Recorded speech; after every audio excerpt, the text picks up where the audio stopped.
Hello, I'm Michelle Ogborn of Ogborn Law. I'm an attorney in Scottsdale, Arizona.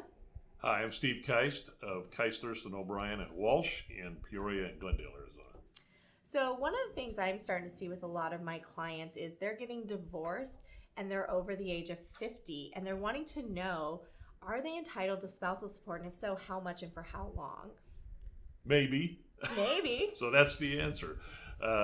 As we've talked before, one of the issues with spousal maintenance in the court system, if you go in front of a judge, is its unpredictability. And the statute doesn't really differentiate between ages. I mean, between whether you've been married a short time and you're in your 20s or a short time and you're in your 60s. The statute tends to look at it the same. Now, judges may look at it differently. What's been your experience? Yeah, my experience has been it's very unpredictable. It depends on the judge. It depends on the fact pattern. It depends on the individuals involved, even in the divorce, and some of the personalities that they might bring to the case, which makes it really hard to predict what that outcome could be. Another issue I'm seeing, and I'm sure you are as well, Steve, is the couple who is getting divorced. It's maybe the second or third marriage, and they're getting divorced for the first time in their 50s, 60s, or 70s. Right. And that's a completely different issue that we're seeing.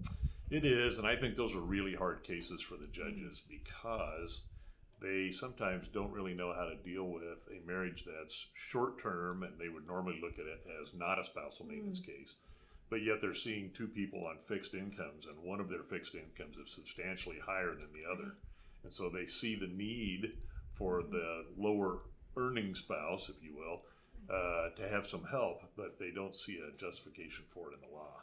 Well, and I also see there's often separate property and community property issues that come up with these second, third marriages in their 50s and 60s. And again, the law doesn't really let the judges discriminate between that couple that's getting divorced for a second or third time in their 50s, 60s versus the 20, 30-year-olds.